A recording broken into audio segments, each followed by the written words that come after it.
75వ గణతంత్ర దినోత్సవం సందర్భంగా మంచిర్యాల జిల్లా నస్పూర్ మండలం భారత రాష్ట్ర సమితి భవన్లో జాతీయ జెండాను ఆవిష్కరించారు.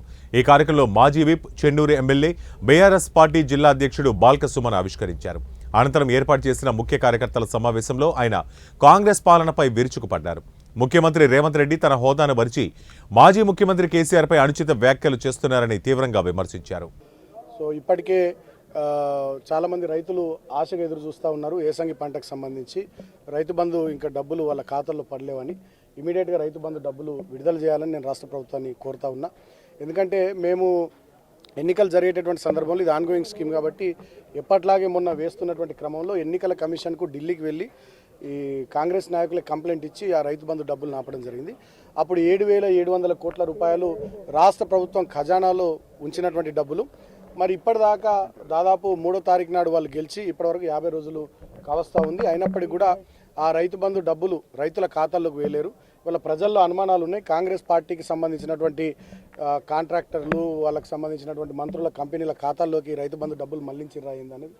ముఖ్యంగా రెవెన్యూ మినిస్టర్ పొంగులేటి శ్రీనివాసరెడ్డి గారి రాఘవ కన్స్ట్రక్షన్స్ కంపెనీ ఉంది. తర్వాత ఇతరత్ర చాలామంది కాంట్రాక్టర్లు వాళ్ళకి సంబంధించినటువంటి వాళ్ళ కంపెనీలకు ఢిల్లీకి డబ్బులు పంపించడానికి పార్లమెంట్ ఎన్నికలకు సంబంధించి కేంద్ర కాంగ్రెస్ పార్టీకి పంపించడానికి వాళ్ళకు సపోర్ట్ చేసే కాంట్రాక్టర్ల సంస్థల్లోకి నిధులు మళ్లించిర్రా అనే అనుమానాలు ఉన్నాయి. కాబట్టి వెంటనే ప్రభుత్వం నిర్ణయం తీసుకొని డబ్బులు రిలీజ్ చేయాలి. నిన్ననేమో ముఖ్యమంత్రి మాట్లాడుతూ ఫిబ్రవరి వరకు చేస్తామని అంటున్నాడు. సో అది కరెక్ట్ కాదు. రైతులు ఆశగా ఎదురు చూస్తూ ఉన్నారు. అదేవిధంగా ఆన్గోయింగ్ స్కీమ్స్ అయినటువంటి చాలా స్కీమ్లను ఆపుతున్నారు, ఖాతాలు ఫ్రీజ్ చేస్తూ ఉన్నారు. అది కూడా కరెక్ట్ కాదు. దళిత బంధు కానీ, 2వ విడత గొర్రెల యూనిట్ల పంపిణీ కానీ, గృహలక్ష్మి స్కీమ్ కానీ వీటిని ఆపద్దు, ఖాతాలు ఫ్రీజ్ చేయొద్దని చెప్పి ప్రభుత్వాన్ని కోరుతా ఉన్నాం. అంతేకాకుండా సర్పంచ్ల పదవీకాలం ముగుస్తూ ఉంది. ఎన్నికలు పెట్టట్లేదు అని చెప్పి రాష్ట్ర ప్రభుత్వం తరఫున మంత్రులు చెప్తా ఉన్నారు. కాబట్టి కోవిడ్ వల్ల చాలామంది సర్పంచులు సుమారు 2 సంవత్సరాల పాటు సరిగ్గా పనిచేయలేనటువంటి పరిస్థితి. కాబట్టి సర్పంచ్ల పదవీకాలాన్ని కూడా పొడిగించాలని చెప్పి రాష్ట్ర ప్రభుత్వం ముఖ్యమంత్రి గారికి మేము బీఆర్ఎస్ పార్టీ తరఫున విజ్ఞప్తి చేస్తూ ఉన్నాం. అన్నిటికన్నా ముఖ్యంగా ముఖ్యమంత్రి గారు కానీ మంత్రులు కానీ వాడుతున్నటువంటి భాష, వాళ్ళ అహంకార ధోరణి వాళ్ళ రాష్ట్ర ప్రజానీకం అందరూ కూడా గమనిస్తూ ఉన్నారు. ముఖ్యంగా నిన్న ముఖ్యమంత్రి మాట్లాడుతూ కేసీఆర్ బొండ్రికాయ విసికేస్తా అంటాడు ముఖ్యమంత్రి. అదేవిధంగా మొన్న లండన్లో మాట్లాడుతూ 100 మీటర్ల లోతుల బొంద పెడతామని చెప్పి మాట్లాడుతూ ఉన్నాడు. ఇంకా ఆయన ప్రతిపక్ష నాయకుడు అనుకుంటుండా లేకపోతే ఏ బాధ్యత లేనటువంటి వ్యక్తి అనుకుంటుండా ఆయన ఇష్టం వచ్చినట్టుగా ఈ రకమైనటువంటి భాషను వాడడాన్ని ప్రజలు ఎవరు ఇష్టపడతలేరు. ఇప్పటికైనా ముఖ్యమంత్రి ఆయన పద్ధతి మార్చుకోవాలి. నేను ఒకటే ఆయనను హెచ్చరిస్తూ ఉన్నా. కేసీఆర్ బొండ్రికాయ విసికేసుడు, బీఆర్ఎస్ పార్టీని 100 మీటర్ల లోతున బాధపెట్టుడు నీ తాత జేజమ్మ తరం కూడా కాదు. ఆనాడు రాజశేఖర్ రెడ్డి కానీ, చంద్రబాబు నాయుడు కానీ, కిరణ్ కుమార్ రెడ్డి కానీ నీకన్నా ఎక్కువ ప్రగల్భాలు వలికిరు. ఎవరు కూడా ఏం చేయలేకపోయారు. నువ్వు కూడా ఇవాళ ఎక్కువ మాట్లాడుతూ ఉన్నావు. కేసీఆర్ వెంట్రుక కూడా వీకలేవని చెప్పి ఇవాళ నేను రేవంత్ రెడ్డిని హెచ్చరిస్తూ ఉన్నా. నువ్వు భాష మార్చుకో, పద్ధతి మార్చుకో. ఇష్టం వచ్చినట్టుగా మాట్లాడితే ఊరుకునే ప్రసక్తే లేదని చెప్పి నేను తెలియజేస్తూ ఉన్నా. ఒక మంత్రి ఏమో రైతుల్ని చెప్పులతో కొట్టమంటాడు, ఇంకొక మంత్రి ఏమో జర్నలిస్టులను తిడతాడు, ముఖ్యమంత్రి ఏమో ఈ రకంగా మాట్లాడతాడు. అంటే వీళ్ళ అహంకారం.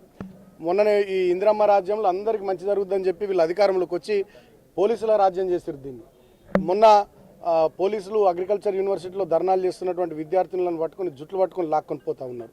ఇవాళ అగ్రికల్చర్ యూనివర్సిటీ భూములను కానీ, ఉస్మానియా యూనివర్సిటీ భూములను కానీ, రాష్ట్రంలో ఉన్న వివిధ యూనివర్సిటీల భూముల మీద కాంగ్రెస్ పెద్దల కన్నుపడ్డది.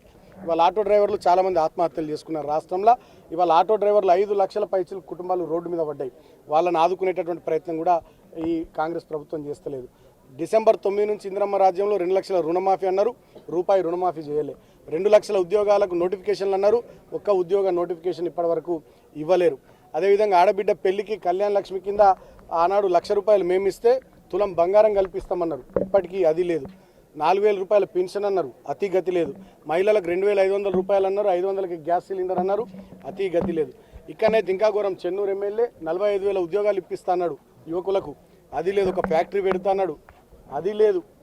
సో అలవిగాని హామీలు, అబద్ధ మాటలు చెప్పి దుష్ప్రచారం చేసి అధికారంలోకి వచ్చినటువంటి కాంగ్రెస్ పార్టీ ఇవాళ వాళ్ళు ఇచ్చినటువంటి మాటలు నిలబెట్టుకునేటటువంటి ప్రయత్నం చేయకపోగా అధికార మదంతో, అధికార అహంకారంతో ఇవాళ ఇష్టం వచ్చినట్టుగా మా పైన మాట్లాడుతూ ఉన్నారు. అది కరెక్ట్ పద్ధతి కాదు. పద్ధతి మార్చుకోవాలి. ముఖ్యమంత్రి పదవికి అది శోభనివ్వదు.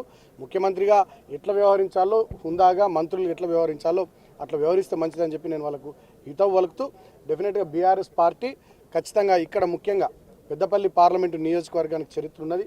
తెలంగాణ రాష్ట్రం వచ్చినప్పటి నుంచి ఇక్కడ గులాబీ జెండా ఎగరేసింది బీఆర్ఎస్ పార్టీయే. 2014లో ఎంపీగా నేను, 19లో ఎంపీగా మా మిత్రుడు వెంకటేష్ నేత ఇద్దరం కూడా గెలిచినాం. సో రాబోయే రోజుల్లో మళ్ళీ గులాబీ జెండా ఖచ్చితంగా పెద్దపల్లి పార్లమెంట్ నియోజకవర్గం మీద ఎగరేస్తాం. మొన్నటి వరకు 17 పార్లమెంటు నియోజకవర్గాలకు సంబంధించిన సమీక్ష సమావేశాలు తెలంగాణ భవన్లో జరిగినాయి. ఇప్పుడు అసెంబ్లీ నియోజకవర్గాల వారిగా పార్టీ సమావేశాలు పెట్టుకోవాలని పార్టీ ఆదేశించింది. ఈ 30వ తేదీ నాడు బెల్లంపల్లి బీఆర్ఎస్ పార్టీ నియోజకవర్గ స్థాయి సమావేశం ఉంది.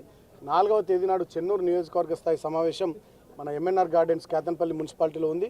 5వ తేదీ నాడు పద్మనాయక ఫంక్షన్ హాల్లో మంచిర్యాల అసెంబ్లీ నియోజకవర్గ స్థాయి బీఆర్ఎస్ పార్టీ సమావేశం ఉంది.